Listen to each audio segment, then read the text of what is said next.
Real quick, this conversation about prophets led to what for me was a low point in the interview. It's when Clarke spoke up and basically just kind of changed the direction and said, what's the chance of keeping your kids going in the right direction without the church? And then he basically said, yes, the church has problems, but outside of the church, they really have problems. And tell me if you guys heard this. Then it seemed like he mentioned some Jewish guy for a second, but then didn't finish what he was saying about some Jewish guy. I'm assuming the Jewish guy had something going on that wasn't good in his life.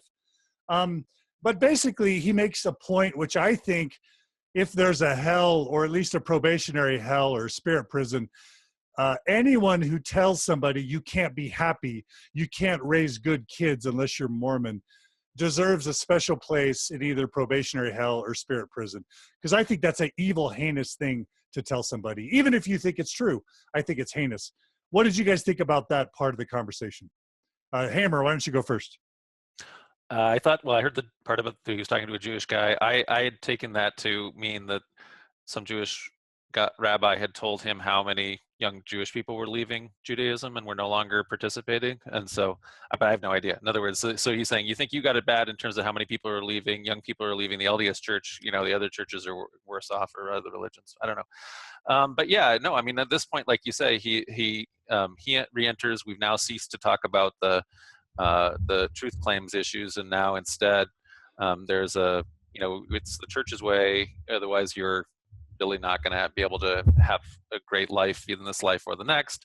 And then he also, Clarke has used this intervention, I think right at this point, to then turn it to attack Jeremy Reynolds, right? So in other words, he attacks, like, what's the motive behind the guy who wrote the CES letter? And this is where he comes in, right, with that guy's like, he is the head of a religion, he's the head of the anti-Mormon religion, that kind of thing. So I don't know. I thought that was not likely to win over Trevor anyway. Before we get to Jeremy Reynolds, okay. Glenn and Lindsay, what did you guys think about the you can't raise healthy kids outside of Mormonism argument? Oh, I thought it was heinous. Did that bug you? No, but I agree with you. I'm just Oh, just making fun of me. That's good. No, I'm not making fun of you. A little maybe. I think it's heinous. I'm just saying I don't want to be argumentative on this one. Okay. Lindsay, what'd you think? I mean, I think that doesn't matter. Just kidding. It does matter. Yes. No, it doesn't. No, yes. I think it's actually, that is one of the mechanisms in this hierarchical narrative that we all subscribe to. That is one of the ways that we language and keep control over people. I mean, the term apostates has a function, and it has a good function, where everyone loses but the church. And this is one of the narratives of apostates. In fact, everyone that I talk to that doubts, I think if they have children, their very last fear before letting go of the church is, how will this affect my kids? Maybe I'll let them still be raised in the church because the church is good for them. It is such a deeply ingrained narrative. It runs so deeply within our culture that our families are somehow more superior. And so it is absolutely fear-mongering, but I think, it's sincere in that I think he believed it when he said it. Like, the world out there is so scary, and look at how they're raising their kids. I mean, I don't raise my kids in the church, and to me, they seem like normal, great kids. But when I see other people's kids that aren't Mormon, sometimes that still sticks with me, and it's not right, but that's just how I grew up seeing the world, and it's awful. And if we're talking just as a pastoral perspective, do you really want, let's say someone is going to leave the church, do you really want to send them with this nagging voice in the back of their head that they'll never be able to raise healthy, good children? I think the answer to that is, we just don't want you to leave the church at all at any cost. So we'll say whatever we have to say.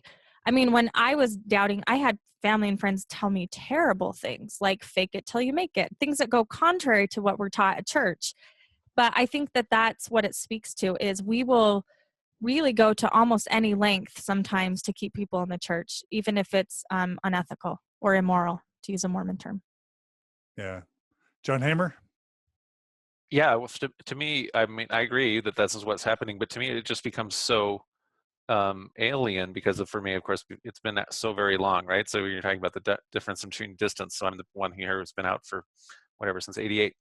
And so I can never even imagine it that way. So for me, it's harmful, very harmful to be raising kids in the LDS Church because of the messages you're giving them about women, the ingraining sexism and other kinds of things into them, which will be very impossible to overcome. In other words, it'll always still be with them no matter where they get to in the future. And so I guess I see it, it's hard to remember that then it's viewed the other way, like everybody outside of this are going to be harmed. It's rather harmful to the kids inside, I think. Yeah. But anyway. Okay. Yeah. I didn't love that either. So I'm glad you guys agreed. So they go on to talk about how Jeremy didn't lay out both sides, but the church does now. It was nice that they acknowledged that Clarke acknowledged that the church didn't always do this, but that was a tiny bit hypocritical, I think. They made the point that FAIR is not funded by the church, which was interesting. They went on to talk about the 8 witnesses and the 3 witnesses. Anything you guys want to say about the witness discussion? John Hamer, I know you're a restorationist. Any comment on the witnesses? Not a restorationist. Restorationist is something different. Okay, sorry. Emma did not become a Strangite, so just to tell Trevor. I was just gonna so say anyway. So William Smith became a Strangite, and William Smith signed on behalf of the Smith family. He said, me and all the Smith family are with me. But anyway, so there's no evidence at all. And Emma was not interested in Strang. And anyway, so that didn't happen. Likewise, though, Cowdery, they're saying not Cowdery. Cowdery did investigate Strang and decided against it. So he moved, his brother was investigating Strang. Anyway, he moved to the Wisconsin Territory. Cowdery is widely thought to joined the Brighamite or Utah, the LDS Church, or rejoined, but he got rebaptized. But he actually then went off with David Whitmer. So he's right in as much as all of the guys kind of became Whitmerites primarily, and so they're not with the LDS Church. What about his larger point, though, that Joseph Smith himself discredited pretty much all of them, and so how can we rely on their character when Joseph Smith discredited them all at some point? Well, except for the Smith family ones, right? Right. But yeah, so in other words, they got rid of all the Cowderys and in Missouri and said really quite horrible things about them. And the early members of the church, when they excommunicated each other, they tended to then say the worst things they could think of about each other. So it's a problem. Yeah. Glenn and Lindsay, anything about that before we move on? I just want to talk about Jeremy Reynolds really quick because it was funny to me to hear, I think it was Elder Clarke talk about FAIR, and then in contrast with how he talked about Jeremy Reynolds. Right, yeah. Like the arguments that he used for FAIR, like they're just, average members of the church, good members of the church, trying to find the truth. But like that characterization wouldn't apply to Jeremy, who was like, he has terrible motives, and he's like this dark apostate. And I think that's so funny. There's like no wisdom in that except for these excuses that we give, or these passes or apologies that we give to one set of people certainly don't seem to apply to Jeremy Reynolds.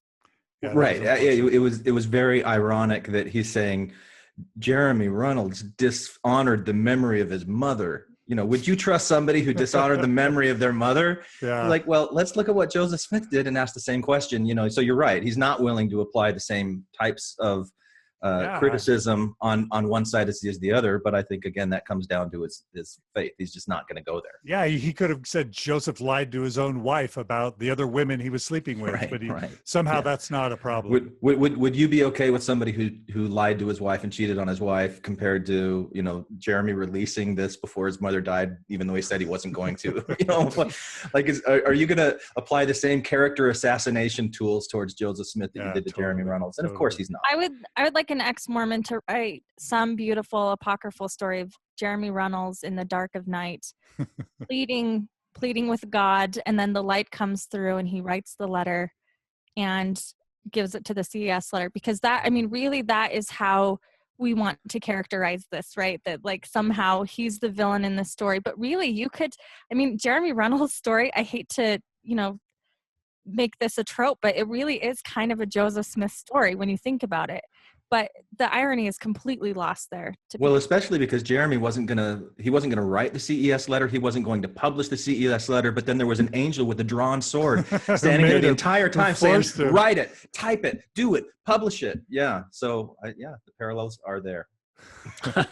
and then Clarke makes this leap and this was sort of the second major low point of the conversation, where he says Jeremy Runnels is the leader of the anti-Mormon religion, and he wants you to follow him. What do you guys make of that? It reminded me immediately of all of the bubbles, right? So all of the PowerPoint that lists what all of the actual enemies are, it's clearly written in that certainly some of the people were watching some of the PowerPoints because they've identified who the leaders of the anti-Mormon religion are, right? Well, he left out one or two, but yes. And it's he doesn't really know that much about Jeremy Runnels, but he knows that the Book of Mormon talks about the Coriantans and the Nehors and all these anti-people that are going to exist in the last days. And so he's got this pre-established narrative that he just plugs Jeremy into. And, you know, I think one of the reasons why I'm kind of pushing back on things as much as I am, and it's not just during this discussion, I've been like in this headspace for the last month or two, is I'm very sensitive right now to the whole us versus them dynamic and the way that a group like the Mormon Church absolutely demonizes the world. And you saw Clarke talk about that. There's us, we're great. Everything outside of us is awful. That was something that I really hated about the church. And I don't want to see that now in ex-Mormonism as well. I don't want ex-Mormons to fall into these traditional tropes and turn off the critical thinking and just go back into us versus them bashing. And I'm afraid that what I've been doing with Infants on Thrones the last 5 years and Mormon Expression before that is contributing to an us versus them mentality. And I think there's definitely value in that, because there's people in the us group right now, the ex-Mormon group, that are, and maybe for your podcast, John, it's people that are still in the church and they're still trying to make it work, but they feel separated from other, TBM members or whatever. So there is this us versus them that is creeping in. And so being able to validate, say, you're not crazy. We've seen this too. We've experienced that too. That's a very important balm. But then the flip side, the other side of that sword is when it becomes that we start demonizing people that are outside of us, and we go right back into that us versus them thing. So I think that's kind of what is motivating a lot of why I'm pushing back on things. I love it. I love it. Fist bump, Glenn. Fist bump. It adds fist bump, Glenn. It adds credibility. I think it adds credibility to what we're trying to do when we strive to be fair and balanced. And Lindsay, I think you model this really well with Sunstone. I think you're probably a shining light within Mormonism right now at trying to bridge the divide and be inclusive to everybody. So kudos to Lindsay as well. That's my priesthood. That's because of my priesthood. Speaking of your priesthood, and Glenn, thanks for the vulnerability about Infants on Thrones. Still love you guys, but I love the self-reflection. Lindsay, we've had probably 50 comments so far saying, just shut up and let Lindsay talk about polygamy. So now is the time. We are all going to shut up. We are all going to shut up and let Lindsay talk about polygamy. What'd you think? Tell us your reactions to the polygamy conversation.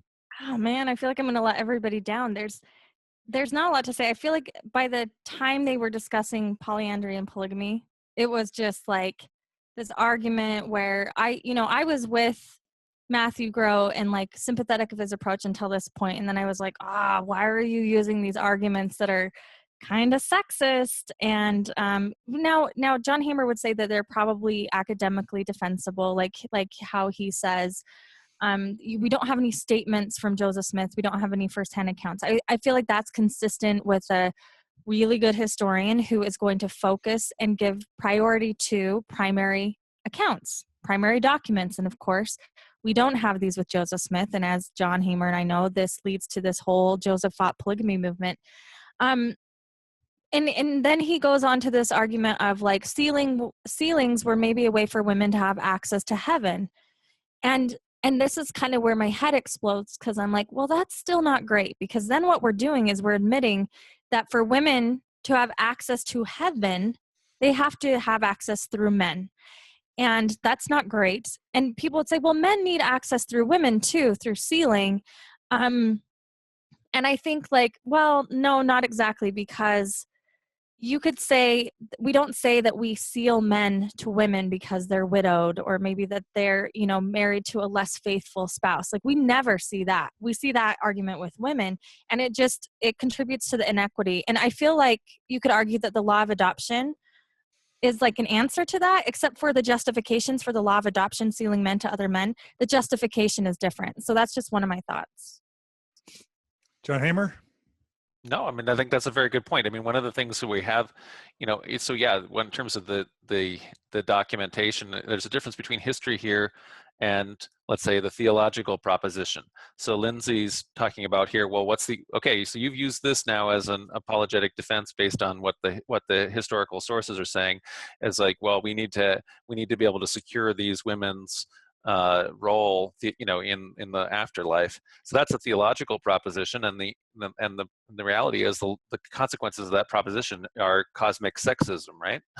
So in that way, you've by introducing or whatever, by trying to, and I thought that another one that they did was where that Matthew was doing there was he almost was trying to downplay sealing as being less. It's not really a big deal. They're just being sealed. It's just sealing. It's not like they got, it's not like marriage, or they weren't living like they were married or anything like that. So in some ways, the different kinds of historical, or in order to make a academically defensible historical apologetic, it introduces, or anyway, it relies on some very problematic things theologically. What about, Glenn? Yeah, me. I'm going to go back to the scriptures on this one, because when Matthew Gross says there aren't any primary accounts of polygamy, from Joseph Smith's lifetime, I would just want to ask him, then would you explain to me what D&C 132 is doing in the Doctrine and Covenants? What is it and why is it there? And, what would he say to that? D&C 132, we don't have, in terms of a primary account from Joseph Smith's life. Most people have agreed that it probably is dating from Joseph Smith's life, right. But in fact, it's a document that we have that's a copy that may well, that many people argue, or a lot of people have decided that they want it to not be from Joseph Smith's life, and it's something that Brigham Young made up out in Utah. Thank you for that answer, Matthew Groh. Can I ask a follow-up then? Why is it in the Doctrine and Covenants now? I mean, is this something because there's this distance in history that we should discount it then as not being as valid a revelation because a prophet as said so? Because a prophet said it should be there. Glenn is absolutely right. This is what I'm trying to say. Those primary source arguments work when we're defending Joseph, but they don't work when we're supporting Joseph. You see what I'm saying? So you can say primary sources matter, and we only prioritize primary sources, but not when we're including them in the Doctrine and Covenants. That's a different standard. And we have the same thing with like Helen Mar and polyandry. Like, well, perhaps maybe Helen Mar wasn't sleeping with her husband, but one of the reasons for polygamy was to raise up seed. So like we use those arguments when they fit. How about the priesthood restoration? Show me the primary documents on the actual priesthood restoration, right? Right. I mean, well, there aren't any. There aren't any. So, and the sealing power, that's also an anachronism. So in other words, that didn't happen. So I don't know. Yeah, that's a great point, Lindsay. So there's different things though. Like this is like Glenn and Lindsay here are saying, there's a difference when, this is what Lindsay, I think, was saying right from the beginning. If you're going to just what's academically defensible history, and that's what Matthew Groh is sort of saying, he's putting on his historian's hat, and what can you say about that? But that isn't the same thing in a way when your theology is your history, right? Because no matter what, academically defensible history can't be your theology. So it's a disconnect that happens. These are great points. And I thought that there was another point that Elder Clarke made when he was talking about the smart people. Like I don't have time to study all this, but I defer to smart people like, Brother Groh here. And because he was trained by non-Mormons at Notre Dame. So that somehow gives him credibility, right? But to what John's just saying, he Groh's not taking his conclusions about the LDS Church and vetting them through his dissertation committee from Notre Dame and saying, tell me, is my methodology sound here? Right. Are my conclusions sound here? That's not happening. They're not having non-Mormon peer-reviewed results coming out of this. So anytime we're talking about these things, I keep saying, like, I agree. Yeah. Never mind. I was just going to go to the facts thing again. I beat that. I know. Can we talk about polygamy just one more? There was another point I wanted to point out. Sure. Okay, so at one point, I think it's Trevor. It says like, I don't want polygamy, and I think Matthew Groh says, well, who does? And I'm like, well, actually, a lot of people do. A lot of people that I know and work with believe that it's inherent in Mormon doctrine, and this is my biggest frustration. I'm just gonna air this axe to grind that I know a lot of really good LDS historians who are kind of smug about, like, you know, people going through a faith crisis because they don't have all the nuance, yet they refuse, they equate LDS with Mormonism as if LDS is like the only legit Mormon experience. And I'm like, you guys are historians. You should know better that Mormonism is far bigger. That's one axe to grind. But the other thing that really bothered me is they started talking about polygamy being essential for heaven. And this conversation drives me nuts because, yeah, he says, like, Brigham Young had this one quote, this one time where he says, you all have to be polygamous, at least in your hearts. But he said a lot of other contradictory things. And first of all, I was like, okay, did you hear what you just said? So let's establish that we're admitting that prophets say contradictory things. But I mean, we're not just talking about Brigham Young in one quote. We have John Taylor, we have Heber Kimball, Orson Hyde, Joseph F. Smith. They said these multiple times in multiple forums, in multiple different meetings, and then it translated. You have lots of local leaders saying this. And when we talk about, here's the double wordplay that we inherited from Joseph Smith, and it's this idea that, like, oh, you don't have to have plural marriage to go to heaven. Well, what does heaven mean? Sure, everybody gets to go to heaven. So you don't really have to be a polygamist to go to heaven. So everybody gets in heaven. That's already done. But to get into the highest level of the celestial kingdom, and if you look on LDS.org right now, it admits that in the celestial kingdom, there are 3 levels within the celestial kingdom. Why do you think that is? Because what's at the top one right up here? It's for the polygamists. And we don't say that explicitly, but that is what the doctrine is. And so, sure, you don't have to be a polygamist to get into heaven, but you do to get up here. And that's Mormon doctrine. There's no getting away from that unless you get rid of D&C 132. Well, and I think the way that they have tried to get away from that in D&C 132 is they redefine eternal marriage or the new and everlasting covenant, right? You know, so they would say the new and everlasting covenant is what's required to be in the first degree of the celestial kingdom. And the new and everlasting covenant means that you've been sealed to your spouse, singular spouse, through the priesthood sealing power. And that's the way they've interpreted 132 now. Instead, you know, we could go and just read 132, read it. It's very, very, very clear if you're looking at it through unbiased eyes that the new and everlasting covenant of marriage is polygamy. But in order for a believing Mormon to accept that, then it creates these other problems, and there can't be problems. And so it can't mean that. It must just mean what we're doing right now anyway, which is sealing people in the temple, which we say is required for a celestial kingdom. So where's the inconsistency, you know, from that Mormon believing perspective? But it's because they've reinterpreted what's in 132 and what that means. Lindsay, what do you think about the argument that polyandry is not a problem because Joseph never wrote down that he was practicing polyandry? Nobody ever wrote down when they were doing it, I'm having polyandrous sex. None of the women wrote down during the time they were in polyandrous relationships, I'm having polyandrous sex. And so we can't really worry about polyandry. It's probably just more spiritual stuff. What do you think about that argument, Lindsay, that since Joseph never talked about it and the women never talked about it, it must not have happened? Okay, so first of all, I think that argument has to go both ways, like we already talked about. If we're not going to respect the primary sources of women, in this particular case, then why do we respect, you know, their recollections later on to accept that Joseph Smith was a polygamist? That's part of it. But the second part is, it's not like we don't have no accounts. Sorry, I got my dog here.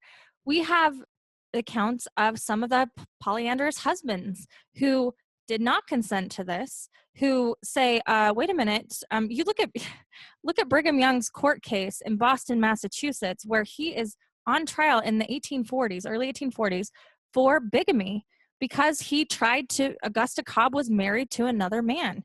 I mean, it's not like there's no evidence other than we just said it later on.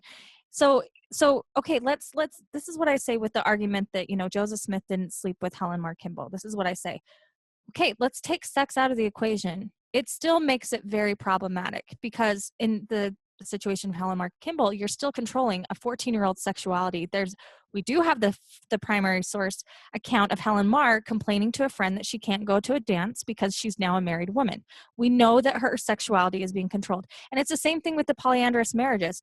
Is Joseph sleeping with the wives? We don't know this, but we do know it causes women to leave their husbands and come across the plains. We see this consistently. We see, like, Hannah Tapfield King. She gets a polyandrous sealing to Brigham Young, and she brings her Gentile husband, who is treated as a second-class citizen in Utah for a long time. Most women that get sealed polyandrously leave their husbands. That doesn't make it right just because they're sleeping with them. It's still a problem. It breaks up families, it causes distress, and it literally creates a sort of caste system for the men. And that's the justification for it, right? That their husbands aren't righteous enough. This is how Parley P. Pratt was murdered, because he married a woman that was already married. To me, like, you can say, like, oh, like, Mormons, why do we care so much about sex? Like, it's so funny. Polyandry is still a problem because it's dishonest. Yeah, and this is the point that I wanted to make, which is that Joseph Smith lied about his practice of polygamy. We know that for a fact. And so if we just apply Occam's razor, Joseph was a liar about polygamy. So if he was a liar about polygamy to his own wife, then why wasn't he a liar and hiding about polyandry? I mean, isn't that what Occam's razor would just demand? Is that unreasonable? Anyone? John Hamer. Well, I also, yeah, like you say, so he's lying. We don't have anything where he's revealing exactly what his actual feelings are over and above, like Glenn says, DNC 132 or those kind of things. And so he's speaking in coded languages and lying. And so this kind of crazy, like Lindsay says, this, I don't know, the fact that Mormons are sex obsessed or something like that is why there's this sex defense or whatever that is like this incredible cordon around Joseph Smith so that he can have a sex defense. But what are we saying then about Parley P. Pratt, who's doing it? And then Brigham Young, who's doing it. So in other words, are those guys, is Brigham Young then not a real prophet because he was not following Joseph Smith's ever so pure way of having polygamy that didn't involve sex? So it's this spiritual, non-sexual thing, but then Parley P. Pratt has abused it and made it into a sex thing. And so I think that part of the issue is the sex obsession and also this kind of Joseph Smith obsession, and that actually if Mormons were to start to recover their real history, which is they're way more connected to and way more has way more affected everything in Utah, which is to say, let's look at Brigham Young and the Utah settlement and the 19th century history in Utah, which is really what has made Mormonism what it is. That's all completely unknown. It's a shadow box, and nobody cares about it. They've not even looked into it hardly, in terms of even ex-Mormons looking into much of that. So. And let's just be clear that most, if not all, of the apologetic arguments around Joseph do not apply to the women. And so this is the part that makes me really angry and I get ranty about. We do a lot to protect the reputation of Joseph Smith's purity, sexual purity, but we're willing to throw women under the bus, whether it's saying, well, we can't take their accounts seriously because they're secondhand or they're written years later or whatever. Whenever it's convenient, it's always prioritizing Joseph's reputation. And I think that that's telling, and I think that that's inconsistent. Academic historians, in my opinion, should know better. Those arguments should apply across the board to all the sources that they're looking at. And when it comes to Mormonism, it just doesn't. I mean, we pick and choose when primary sources matter and when they don't. Yeah. Glenn, any other comments about the polyandry discussion? No. Okay. Do we like the idea that he keeps saying that we can find Andrew Jackson or some historical American figure that married his 15-year-old cousin? Does that work? Does that logic work? Does that make it better? It does for him. It does for some people. Yeah. Yeah. So they've got, people have done the demographics of it. It's not common at all. I mean, it's more common on the frontiers. So in other words, there's underage marriages. Normally, the most normal underage marriage would be for people who are closer in age. So in other words, the woman is underage and she's found a young husband who's older than her. But anyway, so it was definitely a low class kind of maneuver. But in any event, like Trevor pointed out to them when they was making that kind of underage argument like that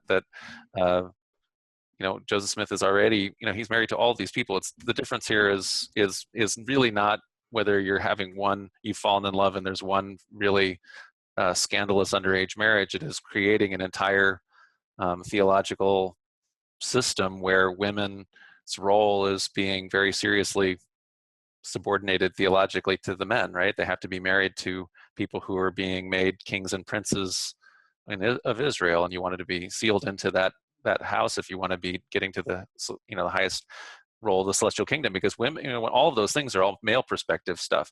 Men have to have polygamy. Women just have to be sealed because they're not people in the celestial kingdom. They're how men or how people get to the celestial kingdom.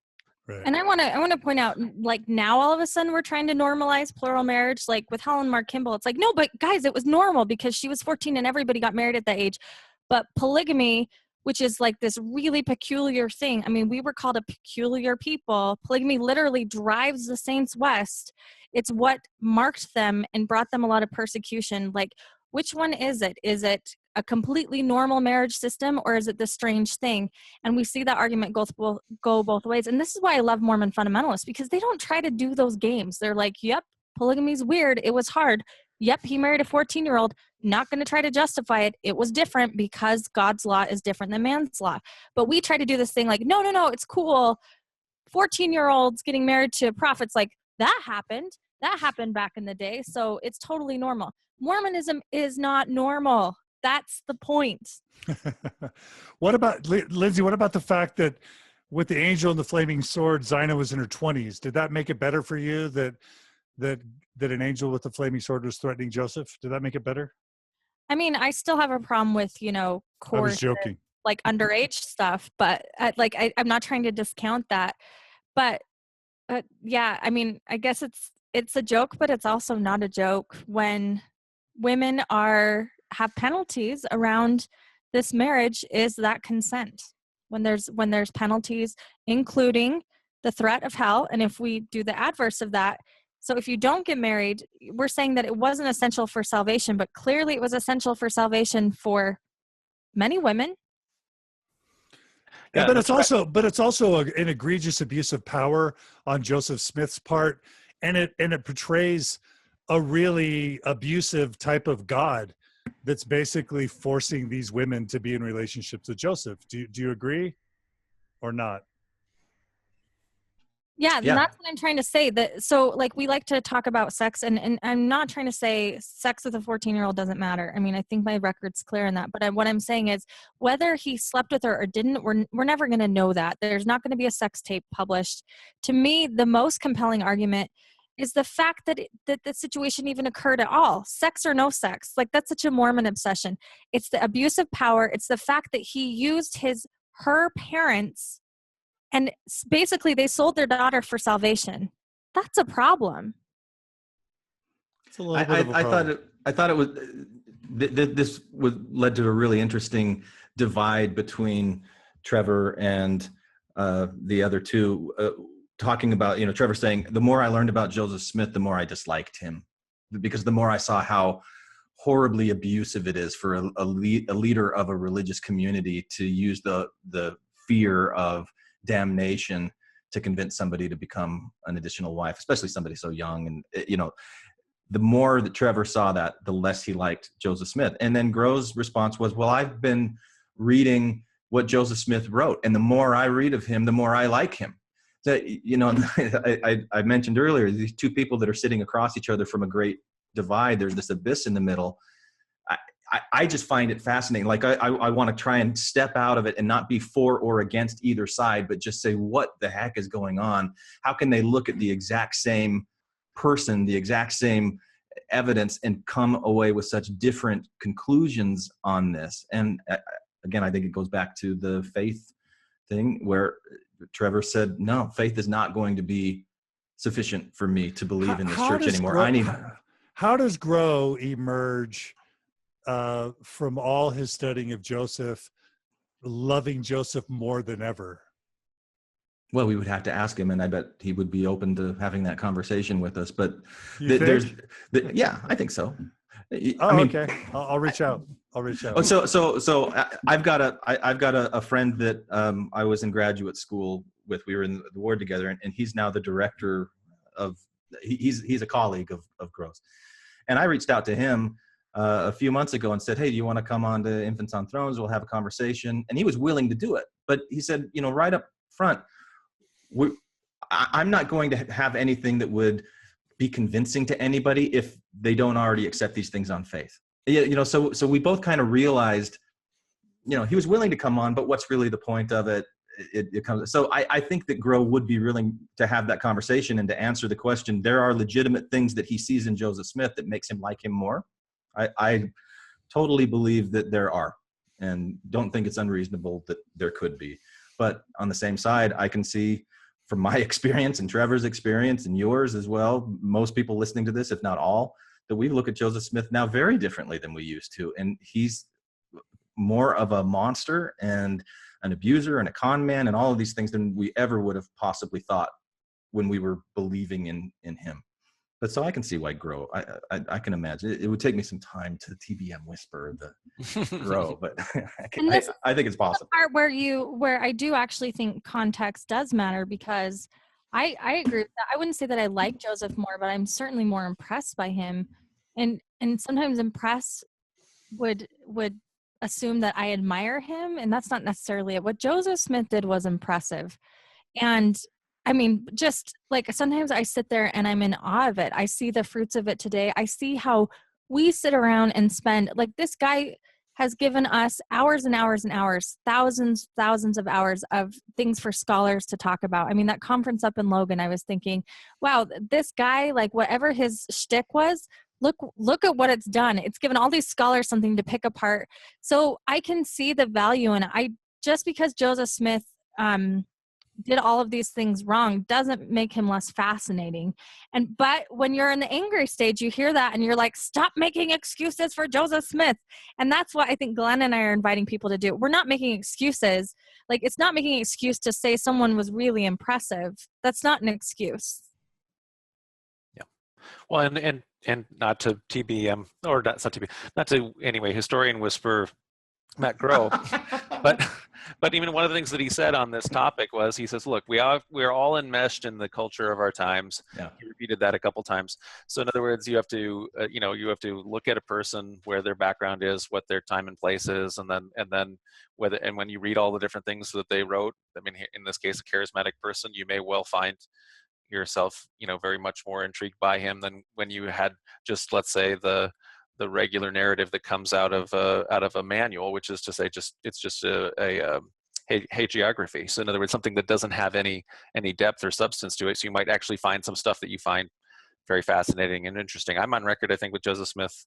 I'm a rare person who finds him not very interesting. So I'd like for us to talk about, I'm interested in the movement and the history all around it. But I mean, I think he's so talked about anyway. So what do we think about that place of the conversation where basically Clarke says, he's quoting Oates and he's basically saying there's always going to be a tit for tat. So so there's no, these are not the droids you're looking for. It's just like, there's always going to be a problem. We can never resolve it. So you may as well believe, because your children are going to be malformed if you don't. Any thoughts on that, or are we just going to say that's his perspective? Well, I picked up on that too, and that he's creating a false equivalency, that it's equally muddled. I think muddled was the word that he was using. It's muddled on both sides. You can never be sure on either side. So I'm going to side with my faith in God, kind of thing, instead of what the evil world out there is putting in there to muddle up things. But yeah. Anyone else?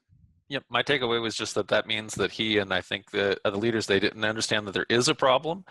But they don't understand what the problem is, and maybe this is why we've seen that there has been the essays and things like that, because they feel the solution to the problem is arming up and doing stuff that's academically defensible. But the problem with it is that there's still that final leap that we've even identified here, that when you create an academically defensible narrative, you still have to somehow jump to, why does that justify obedience, blind obedience to these authoritarian leaders, right? So that, that's the problem. So. And I would say, yeah, there is going to be tit for tat. And so maybe that's not the real problem. I'm going back to what I said at the beginning. I can give you a fact about church history, and you can have someone give me an alternative fact. That we're going to go back and forth on me. To me, the debate is really about, because they really don't matter, right? Because facts don't matter. I'm just teasing. Let's put that on Facebook on my profile. New No, t-shirt. that's what I'm saying. Like, I think that this is the short-sightedness of how the church is approaching this. They already missed the boat for the fact for fact, tit for tat thing. I mean, people that are reading the essays are becoming just as disturbed. The essays are not really doing what I think that they hoped that they were doing to maybe buffer the betrayal. I don't think that that's what's happening. I think that they need to come up with a different approach. For me, that looks like being more inclusive, saying, what Community of Christ has done, and say, well, yeah, maybe Joseph was making it up, and that's okay. You can still be Mormon. That's just how I see it. Lindsay, I just noticed that you kind of need to go, and we've kept you at least 45 minutes past what time we'd say. Is there I love what you just said. Is there any closing comment you want to make before you need to check out, or you have a few more minutes? Just the usual. I hate truth. I hate facts. I'm not going to go back to church. Is there anything else? No, just that I would ask again for everybody to be more rigorous when we're talking about Mormonism. It's bigger than the LDS Church. I'm deliberately strategic in that I say the LDS group now when I talk about that. And so what we're really talking about is LDS Mormonism. Mormonism is bigger. It's certainly bigger than just our church. And that I want to acknowledge that people are in Trevor's shoes right now and they're in pain, and that's a very valid experience too. And thanks for letting me be part of this. We love you, Lindsay. Thanks for your perspective. Hope you'll join us again. Support Sunstone, support Lindsay. Lots of events. Toronto, Salt Lake City, everywhere. Lindsay will be everywhere this coming year. So support Sunstone. Thanks, Lindsay. Thanks, now, man. really quick, I don't want to end yet because we haven't covered the homosexuals yet. And the conversation turns to basically Trevor just challenging them and saying, what are the prophets good for? And of course, Trevor's saying, where's the prophecy? Where's the seership? Where's the revelation? And there's a beautiful part where Clarke basically says, proclamation on the family, duh. That's an obvious example of prophecy. John Hamer, how'd you like that? Yeah, that really backfired on Clarke. So I don't know, because it just shows the thinking there, right? So that's what they immediately point to, and at a certain point, anyway, they were back and forth. I thought that Trevor did a good job of really pushing back on him. He's like, okay, that's what we're looking for in terms of new prophecy going on, and he goes down and in terms of the making an equivalence. Essentially, Clarke makes this equivalence where he says, well, there's all sorts of young people who aren't married who want to have sex with each other, and that and that's just really they shouldn't. That's a sin. Not just that, but he makes the brilliant argument that if everyone in the world were homosexual, then human existence would end. Wasn't that brilliant? Right, and then I did like Trevor's. Also, if everyone was female, which is why men need the priesthood, probably. I know that. Trevor's counterpoint was, I'm not arguing that everybody should be homosexual. Right. That was a good comeback. Really, I think it's something that Clarke had never thought of. Oh, you mean it's not all or nothing here on this whole thing? Like, you're not making anyway. So yeah, and so then we even explained it to when Trevor even explained it to Clarke, and he's like, but you're saying though that for the gay people that they can never get married, and it's not like the same as with kids or whatever, and so Clarke is like, that's fair. And so he's never thought of that before, and so then he's like, well, the number of the temples we have. So he switched to look at how many temples we have. And he mentioned the Perpetual Education Fund as well. Yeah. Just really quick, John Hamer, I won't call you a restorationist, but as someone who studied the Restoration, are those the sorts of things Joseph would have called prophecy, seership, and revelation? Building a certain number of temples? I'm sure. Or a program? Yeah. I'm sure that he would have liked. He prophesied that there would be temples, and then there sometimes were, or at least once in his lifetime. Well, he got everybody to build the Kirtland Temple. He got everybody to build the Nauvoo Temple. Yeah. And what's the section in the Doctrine and Covenants about what's that house in Nauvoo, John, that we've talked about staying at? The Nauvoo house, yeah. There's like the mansion, or the Nauvoo mansion, right? No, it's called it's the Nauvoo house, not the mansion. It's the brick building that's in front of it that they were going to build. And it's like, build my servant Joseph Smith a hotel, and here everybody shall have this much stock in it if they invest this much in it, and this sort of thing. So there was all kinds of things that counted as revelation in Joseph Smith's time, but it was a lot more meat to it than just saying, well, pretty much every Ensign article is revelation, right? So but he also didn't. He didn't have this distinction between spiritual things and worldly thing, as far as commerce. We're going to start a bank. There's things that he did, and I should credit this to Brother Jake's wife Erica, who made this really great point years ago when everyone was so upset about City Creek. She said, I don't see that this is inconsistent with what Joseph Smith would do at all. He was always building things besides just church kind of stuff. Right. So would he build a mall if Joseph Smith was leading the Mormon Church today in Salt Lake? I could see that. Sure. Yeah. Well, so I don't think Clarke was bad on the mall issue, therefore, for that reason. It's just a matter of, I can see anyway. So. Yeah, he basically says we need the mall to make money to do humanitarian effort. That's what he said. Yeah, right. And the money for the mall did not come from tithing. Right. Well, and that we need to have a mall so that Salt Lake City can have a urban renewal. Did you like what he said? Did you like how he threw Detroit under the bus? Right. In Chicago. Chicago is quite nice downtown, by the way. They didn't have to have a big anyways. So. But how, and to me, this kind of goes back to when Clarke was talking about homosexuality, and he was seeing it very differently, obviously, from Trevor. Who are you looking for as a source of information? Like, who's informing your opinion on these things? And Clarke very clearly tipped his hat earlier that when he was talking about Grow, that he got his education from BYU, but also Notre Dame. So it wasn't just a Mormon education. I wonder if Clarke has ever gone outside of Mormon sources to really understand what's going on with homosexuality. And I doubt that he has, where Trevor clearly has. So Trevor can come in and say, people are born this way, and Clarke will go, well, I'm not sure that we really know that. Well, why aren't you sure that you really know that? Because you haven't really researched it outside of anything that somebody in the church says about it. So.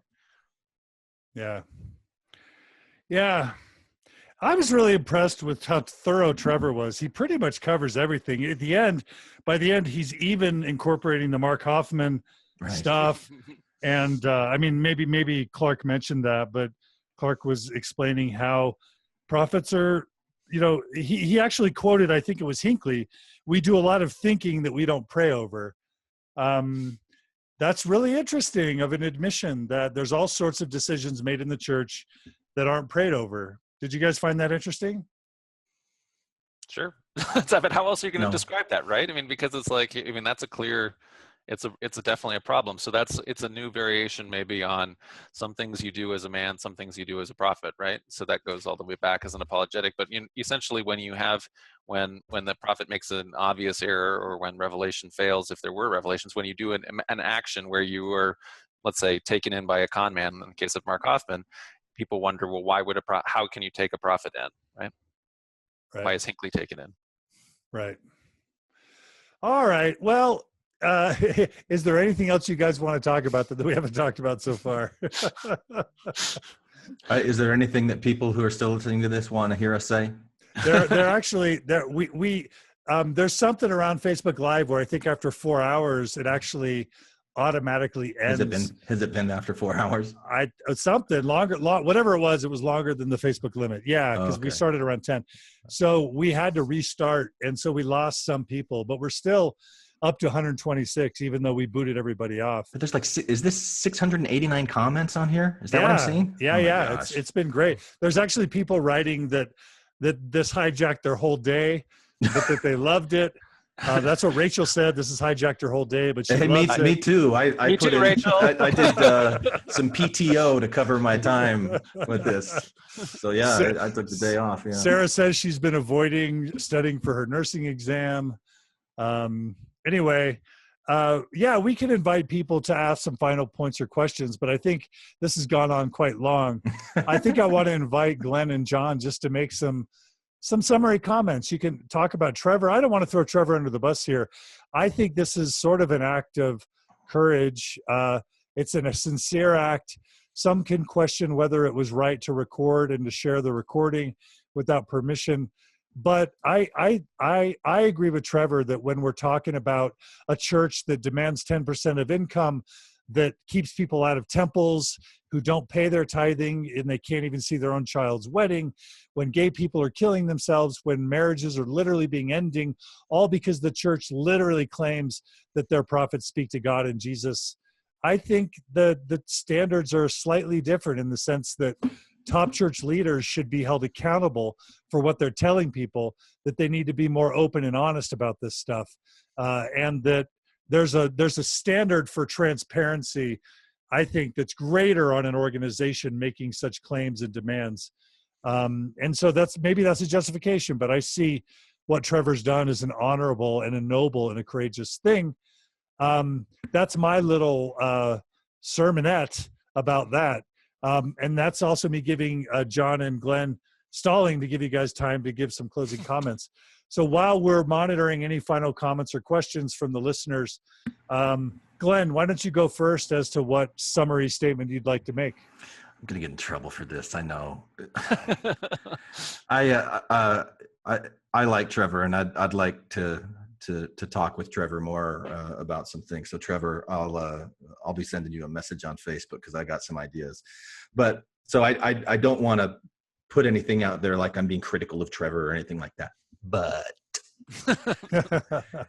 you could have asked Grow or Clarke if it was okay. You could have let them know that you recorded it and given them a chance to listen. I mean, you didn't have to just go and publish this 3 weeks after you did it and go, well, I think that they would be okay with it, and they probably should, and they do a bunch of bad stuff too. So if it's bad, well, they earned it. That kind of gives a little bit of credibility issue. If I'm a Mormon, if I'm a believing Mormon and I want to hear what people are saying, I would immediately be turned off by that and go, okay, wait a second, now I'm not even going to listen. So I think in the approach, that might be a little bit of criticism. At the same point, I'm really glad that he did it. I'm glad that we have this to be able to talk about. I think it's going to be valuable and helpful to a lot of people. But I think so for me, for a closing statement, it would just be to restate what I said earlier. I'm in a place right now where I'm trying to look at this whole us versus them dynamic and ask myself the question, is it possible to have conversations like this without always demonizing the other side?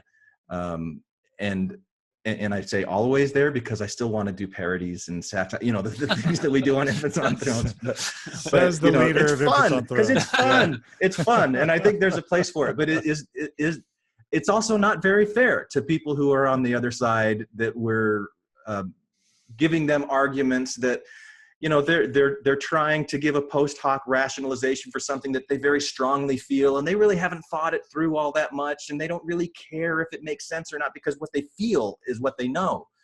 And so I want to try to be more respectful to that. Yeah, I don't know. So those are my closing.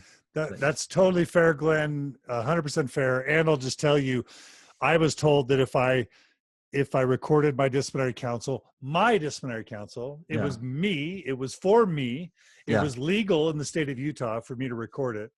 I was told that if I recorded my disciplinary council, that I would be disinvited from my own council. And I can 100% guarantee you that Grow and Clarke would not have met with him, would not have talked to him, sure, if he was honest about it. And so that's a double bind. Or even after the fact, if he would have said, hey, by the way, guys, I recorded this and I'm going to take it to John Dehlin and we're going to do this kind of thing with it, they would have said no. Yeah, of course. And if they would have said no, then yeah, it's legal to do, but is it still the right thing to do? And I'm not going to say no, it's not the right thing to do, but from if part of our objective in doing this is to have friends and families of ours who are still believing members, hey, listen to this discussed, and talked it over so that they can start thinking about it and maybe planting seeds. I mean, we're not going to say, oh, well, we want them to be let out of the church. We just want them to understand why we came to the conclusions that we did in this. Yeah. That having something like this could be a deterrent to somebody approaching it and accepting it because of that fact. That's absolutely super fair. Thanks for bringing that. And Maxine Hanks immediately texted me and said, this is illegal. Why are you doing this? It's illegal. I don't think it's illegal in the state of Utah. I think Utah is a one-party consent state. But even if it's not legal, it's super fair to ask if it's ethical. All right, John Hamer, what are your closing thoughts? Well, I think that, in the us versus them situation, if Glenn wants to give equal time to them, he may be inadvertently giving equal time to the adversary. Just kidding. Just quoting the old Packer line. Yeah, But anyway, right. so, Yeah. but Can you quote it in the Packer voice though? I can't. Okay. I need somebody else to do it. I'll bet you could. You just got to go. I can only do the anyway. Because Glenn, that wouldn't turn off our TBM listeners. No. I guess what I thought was pretty interesting in being exposed to this recording was, well, I think that Trevor had a great. He's considering how. It's interesting always to me when people are new at the faith crisis, how an amazing amount of information you can absorb in a year and a half or something, because this is a very new thing for him. And yet he really, by the end of this thing, like you say, by the end, he was like a guy with a paintball and that was just going, and they were trying to get it with every last little ball there, and it was amazing. And so I thought he was like Daniel-san from Karate Kid, where he just kept like, like wax on, wax off, and they'd bring one. Oh, but then there's this, then there's that. Right. Yeah, and so that was what Matt Groh was like. Yeah, they were all doing this. So I thought that was interesting, and I thought that was really interesting that, okay, so let's say go way back, let's say to the 80s or something like that, and so what we would have, getting the LDS Church and the LDS Church History Department to be in a position where they are actually talking about 19th century Mormon history in a way that's academically defensible. It was a pretty big transition from where they were at back then. And so I think that where Matt is at and where other legitimate historians are at who are in the church history department it's interesting that this is, that people have come to that place. And so anyway, so I think that was also interesting to see, and that it was even in private counsel. He's also doing that. He's not taking liberties with this stuff, I didn't think. Then in terms of finally though, in terms of the LDS authority here, it's just surprising to me, or not surprising, but anyway, just confirming to me that how little that he really was aware of what the problem even was. I agreed with him entirely when he was saying that Matt here is a lot smarter than me. So I don't know. It's just like, so it's very hard for them, I think, to this path that they've taken, which is to employ all these academically defensible historians and all this kind of thing, may not have any of the solutions that they think it's going to have or want it to have, in part because they themselves don't even understand what the real problems are here. And then the problems go well beyond the history and the debunking and the questions into all of the different social issues that Lindsay is talking about. And so at the end of the day, how do you get that last bit squared from where you are able to have these nuanced positions that some of the academics who are Mormons have to the authority structure, which itself then is the thing that is projecting the black and white literalistic perspective in the first place that doesn't match up. It doesn't work in the end. It's broken somewhere. The whole thing doesn't connect properly. So brilliant and beautiful. I'll just add that in addition to feeling like Trevor was courageous, I think this is an important conversation because, maybe the closest we ever get to a really clear view of sort of what an average general authority in the 2010s knows and doesn't know. And it represents sort of the cream of the crop Mormon apologist scholar giving their best shots at as many of the possible issues as they can. And it shows in 2017 kind of where the church is headed in terms of, through its curriculum and through its public presence, attempts to sort of justify and dance around the big problems. I think this document, this recording, is a real important historical snapshot of where we are in Mormonism in 2017 and where we're going. Because you don't necessarily know the cameras and the recorders are on. And to me, that makes it a little bit more authentic and a little less staged than it might otherwise be. And so I think Groh, I think he was compassionate and kind and thoughtful and I think Grow did a good job, and kudos to Clarke for being willing to try and help out, his former missionary. So in that sense, it's neat. They have to know at some level they're going to be interviewed, and that there's risk that they're going to be recorded, and yet they do it anyway because they really sincerely want to try and help. Yeah, they really sincerely they trust that they're not going to be taken advantage of. Yeah, they trust Trevor. Yeah. That's a good point, Glenn. But I think they know at some level this is a risk, and they still do it in spite of that. And so, but if they knew this was going out to the type of audience that it's going out to, they could have prepared answers in a way that they would have been more comfortable with. Sure, so they were so to your point that this is a good reflection or a snapshot of where general authorities are at this point in time. I agree with that, but I don't know that it's the best that they have to come back, because they didn't put a lot of thought into it. It was just a private conversation they were trying to have to help somebody out. I think in Growth's reactions to Trevor, he represents sort of the cream of the crop of modern Mormon apologetics. I mean, certainly it wasn't a 4-hour prepared script of apologetics in detail, but it would be hard to find someone better than Grow, who had the breadth and the depth of knowledge and experience to cover as many topics. I don't know. That's how I feel. So anyway, that's my little sermonette. This is Winston. He's been barking at somebody at the door, so I had to put it on mute. No, it's good. It's good. All right. So Bruce hey, Winston, Bruce does say that his bishop recorded his conversations with him, and the stake president recorded the disciplinary councils and stuff. No, maybe I'm reading that wrong. I take that back. No, he says, my bishop recorded our conversation, as did I. So we don't know exactly whether the church records their conversations. Is that fair to say as well? Because they wouldn't admit it. Don't know. Yeah. They don't talk about anything about disciplinary councils, right? Supposedly. So we could sort of point our finger at Trevor, but do we know that the church isn't recording their conversations? I think that's quite a leap to go from that bishop to the church. But yeah, of course. So all we're doing is justifying. What we'll say in closing is thanks to everyone who has tuned in and who's participated. We had such a good panel that we weren't able to get to many of the comments and questions, but we had 900 plus comments, and they've been wonderful. I encourage listeners to go check out the comments and questions. They were wonderful. We've really loved having so many people tune in. We're really grateful to Trevor for being willing to share with us and to join with us and to be so vulnerable. If you didn't listen to part 1, please check out Trevor's story. It was, to me, very heartfelt. I want to thank Lindsay Hansen Park in absentia. She was brilliant and amazing as always. She's not just a token woman. She is a brilliant human.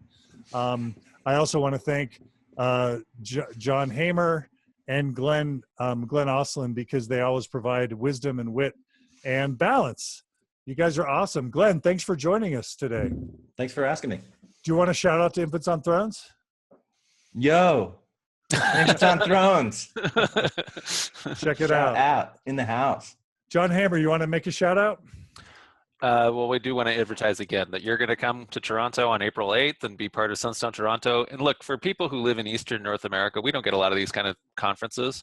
And so if you're anywhere in driving distance, we hope you'll come. It'll be an incredible conference. And also that'll allow us to be able to do it every year. We want to do it, go ongoing. So we have, everybody always complains, we only can do these things in Utah. Why don't you come here to this and that place? So anyway, it's an opportunity. It is. All right, everybody. Everyone, the people who make this possible are Amy Grubbs, who's the Director of Operations for the Open Stories Foundation, the Board of Directors of the OSF, and all the donors.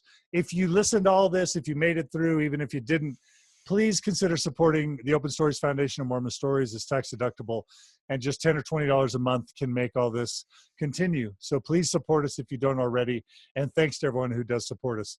Love you guys. Appreciate everybody. And please tune in again soon for another Mormon Stories episode. You guys take care. Take care, John and Glenn. Bye. Bye, John. Take care, listeners. Love you guys. See you soon.